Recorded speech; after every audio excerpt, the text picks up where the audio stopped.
दुनिया की चौथी सबसे बड़ी इकोनॉमी वाला हमारा प्यारा देश, जो बहुत जल्द दुनिया की तीसरी सबसे बड़ी इकोनॉमी बनने जा रहा है, जहां एक तरफ bullet train, Delhi Mumbai expressway, Bharatmala project, dedicated freight corridor और रेलवे स्टेशनों का मॉडर्नाइजेशन जैसे मेगा प्रोजेक्ट्स चल रहे हैं, वहीं दूसरी तरफ मोदी जी के ही गुजरात से खबर आती है वडोदरा ब्रिज कोलैप्स। बस अभी 1 महीने पहले ही देश ने दुनिया के सबसे ऊंचे रेल ब्रिज चिनाब ब्रिज का उद्घाटन देखा था और सब जगह यही चर्चा थी कि इंडिया अब वर्ल्ड क्लास इंफ्रास्ट्रक्चर बना सकता है। लेकिन एक ही महीने में ये खबर, और ये तो सिर्फ एक ब्रिज की कहानी है। आज कोई भी सरकारी प्रोजेक्ट उठा के देख लो, कहानी कुछ ऐसे ही मिलेगी। जहां पहले की बिल्डिंग्स और ब्रिज सालों साल मजबूती से खड़े रहते थे, वहीं आज मॉडर्न टेक्नोलॉजी के बावजूद कुछ ही सालों में ये खत्म हो जाते हैं। और रोड्स का हाल, 2 बूंद बारिश गिरी नहीं कि ऐसा लगता है चंद्रयान की जगह हम ही मून पर आ गए हो। इन सब समस्याओं के पीछे हमारे सिस्टम की एक ऐसी गलती जिम्मेदार है जो पूरे सरकारी सिस्टम को धीरे धीरे स्लो पॉइजन की तरह खा रही है। वो है रिजर्वेशन।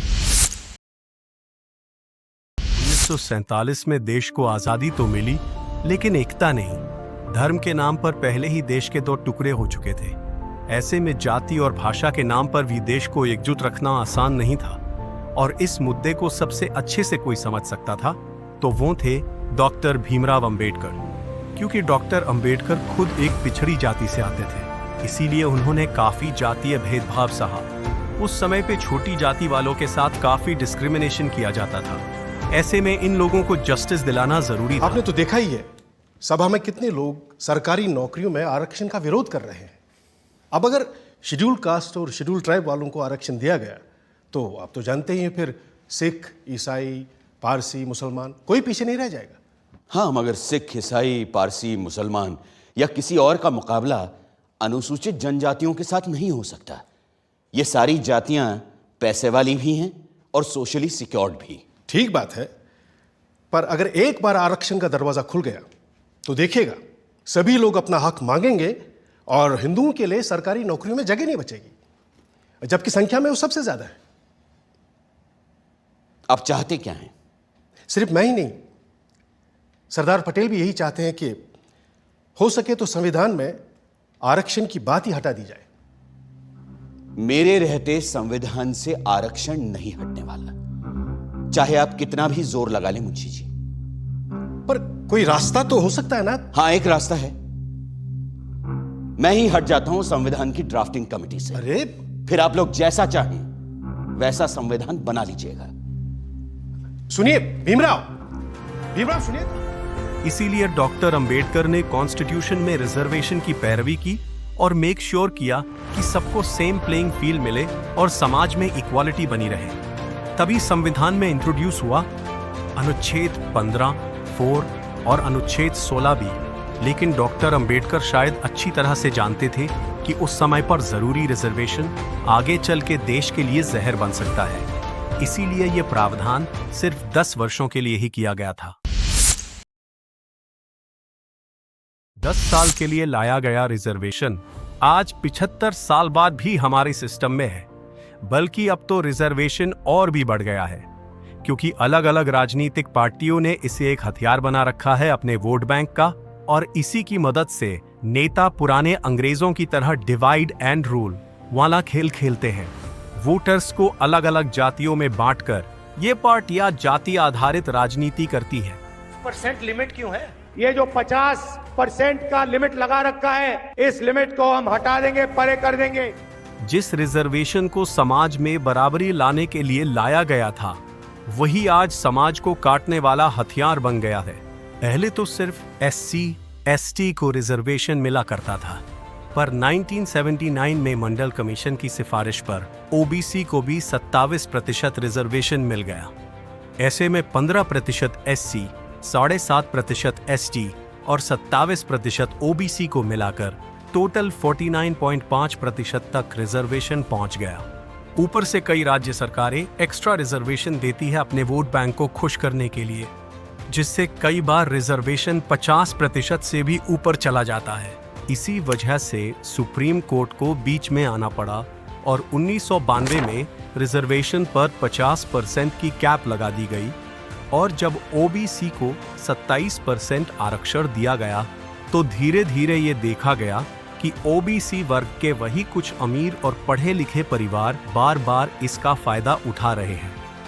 इससे उन गरीब और वंचित ओबीसी लोगों को लाभ नहीं मिल पा रहा था जिनके लिए असल में आरक्षण लाया गया था। इसीलिए सुप्रीम कोर्ट ने क्रीमी लेयर का कॉन्सेप्ट लागू किया ताकि जो ओबीसी लोग आर्थिक और सामाजिक रूप से मजबूत है उन्हें आरक्षण का फायदा ना मिले। लेकिन ये सब ज्यादातर सिर्फ कागजों पर ही रह गया, क्योंकि आज कई राज्यों में रिजर्वेशन 70% तक पहुंच गया है, जो 50% कैप से कई ज्यादा है, और क्रीमी लेयर भी सिर्फ कागजों पर ही दिखाई देता। शुरुआत में तो रिजर्वेशन ने अच्छे परिणाम दिए। गरीब बैकवर्ड लोगों को एक मौका मिला आगे आने का, उन्हें एजुकेशन मिला, अच्छी जॉब्स मिली, और क्योंकि उनको गवर्नमेंट में अच्छी पोस्ट मिली तो धीरे धीरे उनको वो सम्मान भी मिला जिसके वो हकदार थे। इक्वालिटी बढ़ी, छूट अछूत का भेदभाव खत्म होता गया। आज कुछ बैकवर्ड एरियाज को छोड़ दे तो ये कहा जा सकता है कि देश अभी जातिवाद से काफी आगे आ चुका है। लेकिन रिजर्वेशन, जिसे 10 साल बाद धीरे धीरे कम होना था, उसे और बढ़ा दिया गया और उसका जहर सिस्टम में फैल गया, जिसका इम्पैक्ट आज दिख रहा है। सालों से गवर्नमेंट पोस्ट पे रिजर्वेशन से ही ऑफिसर्स को जॉब दी जाती रही, ना कि मेरिट पे। ऊपर से प्रमोशन में भी रिजर्वेशन को प्रायोरिटी दी गई। ऐसे में आज पूरे सिस्टम में मेजॉरिटी ऑफिसर्स रिजर्वेशन की वजह से है, ना कि मेरिट पे। IAS, IPS तो UPSC जैसी कॉम्पिटिटिव एग्जाम देकर आते हैं, लेकिन इनके नीचे जो एक्चुअल ग्राउंड पे वर्क करने वाले officers, class 2, class 3 state level officers, तो सिर्फ रिजर्वेशन से ही आते हैं, जहां उनको ना सिर्फ जॉब में बल्कि एजुकेशन में भी सीट रिजर्वेशन से ही मिली होती है। ऐसे में मेजॉरिटी ऑफिसर्स के पास ना स्किल होता है और ना ही मेरिट कि वो इन जॉब्स को अच्छी तरह से एग्जीक्यूट कर पाए। ऊपर से वो लोग हमारे रट्टा मार एजुकेशन सिस्टम से पढ़ाई करके आए होते हैं, जहां उनको प्रैक्टिकल नॉलेज की जगह सिर्फ रट्टा मार के एग्जाम क्लियर करना ही सिखाया गया होता है। इंडियन एजुकेशन सिस्टम के बारे में हमने एक सेपरेट वीडियो बनाया हुआ है, जहां हमने डिटेल में इस सिस्टम के फेलियर और खास इसके सॉल्यूशन पे बात की है, जो आपके या आपके बच्चों के फ्यूचर में मदद कर सकता है। तो उसे एक बार चेकआउट जरूर करना, लिंक डिस्क्रिप्शन में है। आपस टॉपिक पे आते हैं। तो एक इंजीनियर जिससे सिर्फ बताया गया हो कि एग्जाम क्लियर करो, कॉलेज में सीट मिल जाएगी, फिर पास हो जाओ, गवर्नमेंट जॉब मिल जाएगी। वो जब गवर्नमेंट जॉब पाकर फील्ड में आता है और उसको जिम्मेदारी मिलती है रोड, ब्रिज और बिल्डिंग्स बनाने की, तो रिजल्ट क्या होता है? महिसागर नदी पर बने पुल का हिस्सा बीच से टूटकर गिर गया है, जिसके बाद कई वाहन नदी में जा गिरे। हादसे में अब तक 9 लोगों की मौत होने की खबर आ रही है, जबकि कई लोगों के रेस्क्यू का काम जारी है। यही हाल कुछ बिहार में मिला, जब वहां स्टेट ने एक टीचर एलिजिबिलिटी ऑडिट कंडक्ट किया। Result 25% reserved category teachers class 5 level का जनरल नॉलेज टेस्ट तक पास नहीं कर सके। कुछ को टेबल और चेयर की स्पेलिंग तक नहीं आती थी। दर्जनों टीचर्स बेसिक डिवीजन नहीं कर सके या इंडियन स्टेट्स को पहचान नहीं सके। क्या आपको मालूम है भारत में 3 प्रधानमंत्री हैं? प्रधानमंत्री मनमोहन सिंह, लालू, नीतीश। यूपी के राज्यपाल मुखर्जी साहब हैं। जो अब पाटिल साहब हैं। नहीं वो क्या कहते हैं, याद नहीं आ रहा इस समय। तो अभी जो मुखर्जी करके हैं सर। स्कूल तक की स्पेलिंग SCUKL होती है। क्या स्पेलिंग होती है? SUC। लिख के दिखा दीजिए।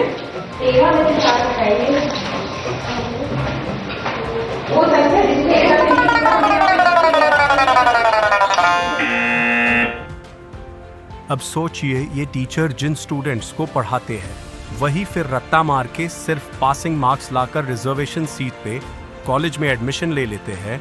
औद में वहां भी वही रट्टा मारो, पास करो, रिजर्वेशन और जॉब।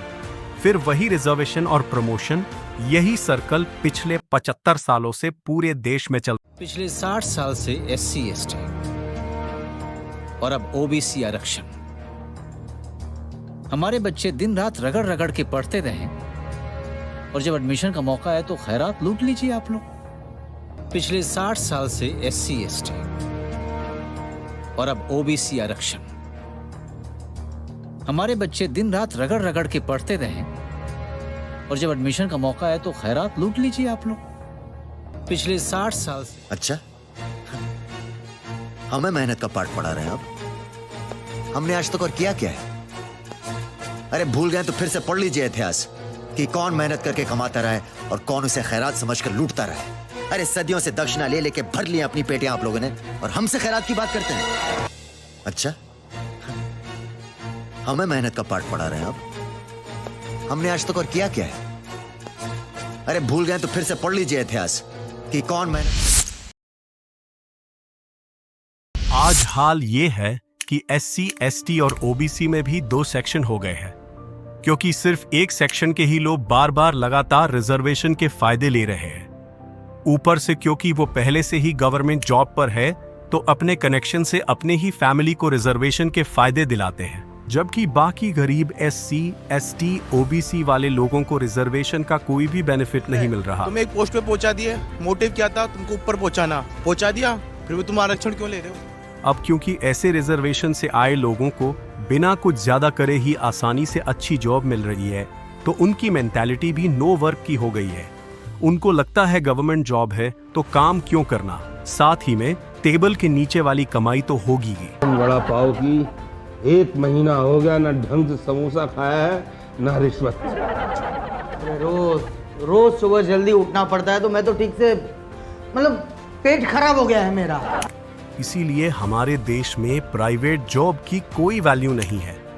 जब तक सरकारी नौकरी नहीं मिलती तब तक खुद को जानबूझकर लोग अनएम्प्लॉयड बताते हैं।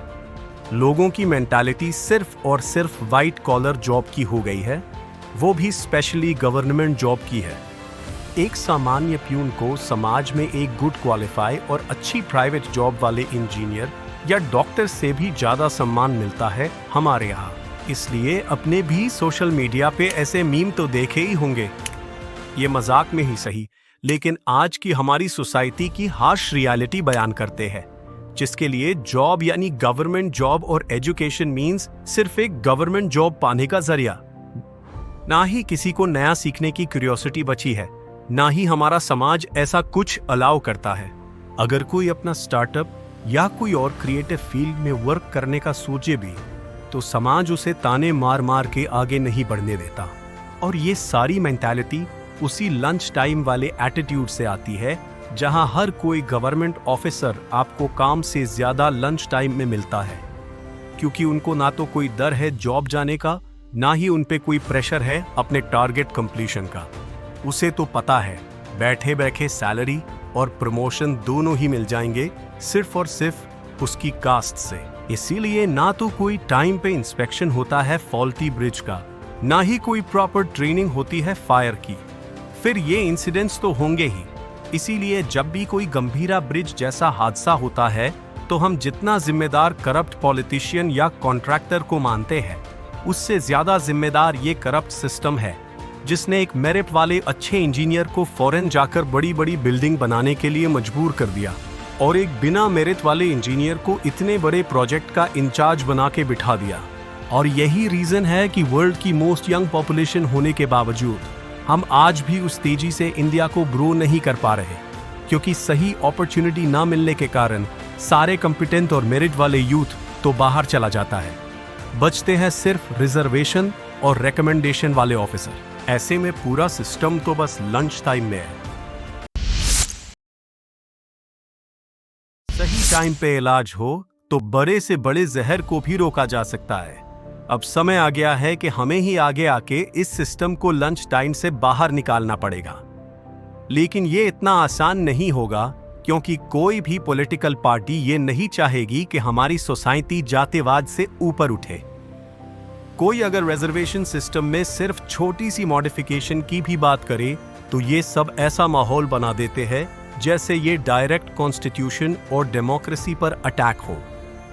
SC, ST और OBC कास्ट के लोगों को भड़काया जाता है कि इससे उनका सब कुछ छीन लिया जाएगा। इसलिए कोई भी इलेक्टेड गवर्नमेंट रिजर्वेशन में मॉडिफिकेशन का भी ट्राई नहीं करती, क्योंकि पूरा ऑपोजिशन इसे अपॉर्चुनिटी बनाकर देश में जातिवाद की आग भड़का देगा और लोगों को एक दूसरे के खिलाफ कर देगा।